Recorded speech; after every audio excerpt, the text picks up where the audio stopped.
오늘 공부할 기업은 배우 하지원과 현빈이 모델로 활약하는 아스테라시스입니다. 최근에 제가 피부과에 방문해 쿨소닉이라는 시술을 받았는데 별로 아프지도 않고 효과도 괜찮더라고요. 이거 괜찮다 싶어서 조금 검색해보니 아스테라시스라는 회사가 이걸 만들었다는 걸 알게 됐고 분석을 바로 시작했습니다. 아스테라시스는 하이프라고 불리는 고강도 집속 초음파와 RF라고 불리는 비침습 고주파를 이용한 피부 미용 의료기기를 생산 및 판매하고 있습니다. 하이프 제품으로는 리프테라와 쿨소닉이 유명하고 RF 제품은 쿨페이지가 유명합니다. 먼저 회사 역사를 간단하게 설명드리겠습니다. 아스테라시스는 실험기기를 전문적으로 만드는 코스닥 상장사 대한과학에서 시작되었습니다. 조금 생뚱맞죠? 의료기기를 연구 개발하는 사내 사업부로 시작했다가 2015년 대한바이오메디컬이라는 이름으로 독립했습니다. 그리고 바로 다음 해인 2016년 리프테라를 출시했습니다. 리프테라의 수출을 위해 여러 해외 인증을 받았고 2018년 회사 이름을 아스테라시스로 변경했습니다. 2024년에는 모노폴라 RF를 활용한 쿨페이지 제품을 새로 출시했습니다. 2025년 1월 코스닥에 상장했고 얼마 안가 하이프 신제품인 쿨소닉을 출시했습니다. 아스테라시스 CEO는 서은택 대표이사입니다. 올해 56세이시고 광운대학교 제어계측공학과 석사 출신입니다. 서 대표의 아버지가 설립한 대한과학의 대표이사직을 2001년부터 2016년까지 맡았던 경험이 있고 2015년부터 아스테라시스를 이끌고 있습니다. 아스테라시스의 비즈니스 모델을 설명드리겠습니다. 먼저 미용 시술을 하는 병원에 기기를 판매합니다. 해당 병원의 의료진은 고객들에게 시술을 진행하고 이 과정에서 카트리지나 팁이 소모됩니다. 그럼 병원 측은 아스테라시스에 소모품을 새로 주문하게 되겠죠. 미용 시술은 시간이 지나면 효과가 감소하기 때문에 효과에 만족한 고객들은 반복적으로 시술을 받게 됩니다. 즉, 장비가 한 번 판매되면 락업 효과가 발생해 소모품 판매가 크게 증가하게 됩니다. 주요 장비 라인업은 다음과 같습니다. 원래 하이프 장비인 리프테라가 소년가장처럼 회사를 책임졌습니다.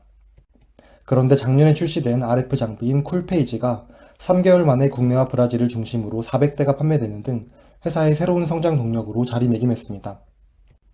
또 올해 4월 새로운 하이프 장비인 쿨소닉이 출시되어 새로운 바람을 일으키려 합니다. 혹시나 하이프나 RF가 뭔지 잘 모르시는 분들을 위해 간단하게 설명드리겠습니다. 하이프는 High Intensity Focused Ultrasound의 약자로 피부 밑에 근막층까지 고강도 초음파를 조사해 피부 리프팅 및 탄력 개선 효과를 도모하는 시술입니다. 리프테라와 쿨소닉의 경쟁 제품으로는 울세라와 슈링크 등이 있습니다. RF는 라디오 프리퀀시의 약자로 고주파를 주사해 노화된 콜라겐을 수축하고 생성을 자극하는 시술입니다. 쿨페이지의 경쟁 제품으로는 써마지, 볼리머, 올리지오 등이 있습니다. 미용 의료기기를 만드는 회사들이 이렇게 많은데 아스테라시스의 차별점은 뭘까요? 바로 냉각 기술입니다. 환자들이 에너지 기반 미용 의료 시술을 받을 때 통증을 느끼는 가장 큰 이유는 발열 관리가 잘 되지 않아서입니다. 그런데 쿨페이지는 세계 최초로 다이렉트 컨택 쿨링, 즉 직접 냉각 방식을 적용했습니다. 별도의 냉매 분사나 냉각대기 과정이 필요 없어 시술 통증이 줄어든 것뿐만 아니라 시술 속도도 빨라졌습니다. 쿨소닉의 경우 액티브 컨덕션 쿨링 또는 능동 전도 냉각 기술이 적용되었습니다. 애플리케이터가 하이프를 조사하는 동시에 피부 접촉부를 쿨링해 과열을 방지합니다. 출시된 지 이제 겨우 반년이 넘은 쿨소닉은 벌써 안 아픈 울세라라는 별명까지 가지고 있습니다. 2025년 3분기 기준 장비 판매는 86억 원, 소모품 판매는 160억 원을 기록했습니다. 소모품 판매가 전체 매출의 60%를 넘네요. 올해 상반기 기준 RF 장비 판매가 전체 매출의 20%, 하이프 장비 판매가 15%를 차지했습니다. 작년까지만 해도 하이프 장비가 더 잘 팔렸는데 쿨페이지 덕분에 RF 장비의 매출이 더 커졌습니다. 아스테라시스는 내수 기업이 아닙니다. 2024년 말 기준 이미 60개국 이상의 글로벌 대리점 네트워크를 구축했고 올해 하반기 기준 국내 매출은 30%에 불과합니다. 브라질, 인도네시아, 태국 같은 신흥국의 미용 수요가 늘어나면서 해외 매출이 70%에 달합니다. 미용 의료기기를 해외로 수출하려면 각 나라들의 인허가 기준을 통과하는 것이 중요합니다. 현재 브라질, 태국, 대만 같은 신흥국에서 인허가를 받으며 사업을 잘 확장해 나가고 있습니다. 그런데 전 세계에서 가장 큰 미용 시장인 미국은 어떨까요?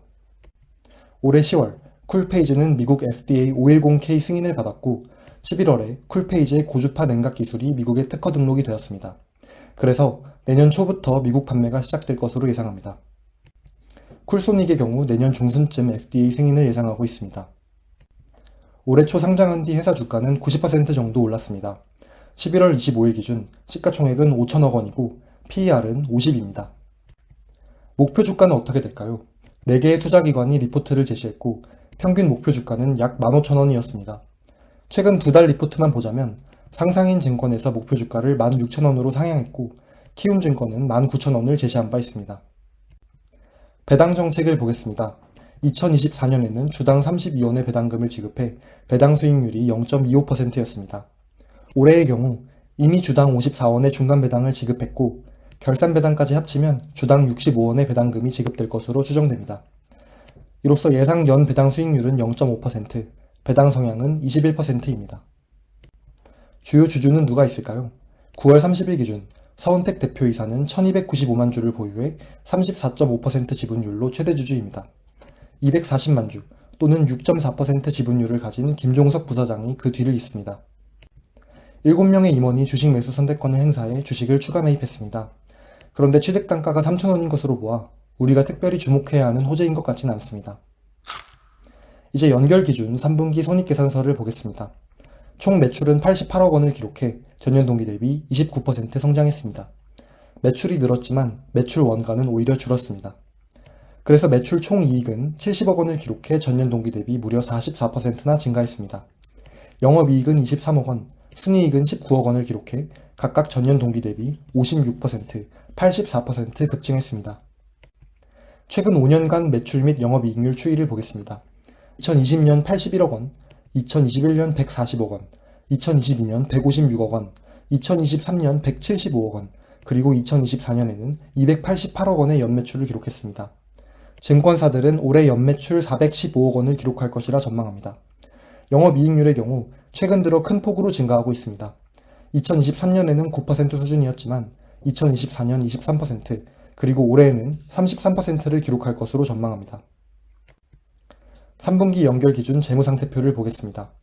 총 자산은 491억 원이고 그중 유동자산은 333억 원입니다. 총 부채는 62억 원이고 그중 유동부채는 59억 원입니다. 총 자본은 430억 원입니다. 유동 비율은 564%, 부채 비율은 14%로 매우 건전합니다. 올해 1분기부터 3분기까지 총 현금 흐름을 볼까요? 9개월 동안 영업활동에서 33억 원이 유입되었습니다.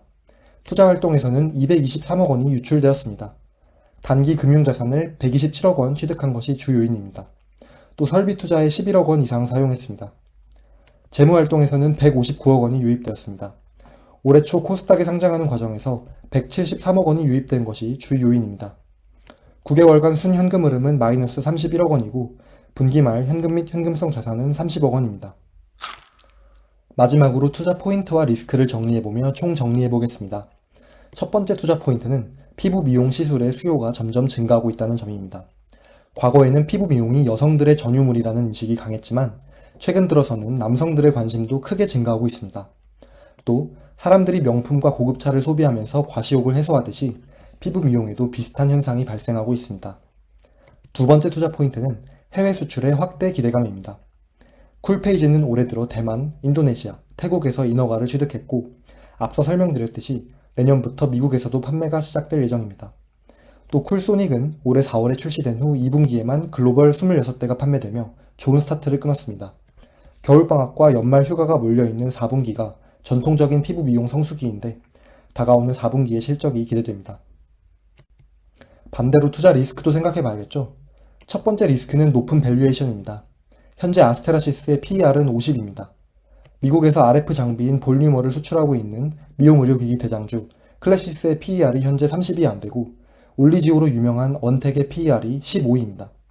물론 클래시스는 최대 주주인 베인캐피탈이 블록딜로 지분을 매각했다는 개별 악재가 주가에 반영되어 있습니다. 아스테라시스의 경우 대표이사를 포함한 내부자들의 지분율이 50%에 육박하기 때문에 상황이 조금 다르긴 합니다. 그래도 두 경쟁 업체의 역대 PER을 봤을 때 50은 아주 높은 밸류에이션이라 생각합니다.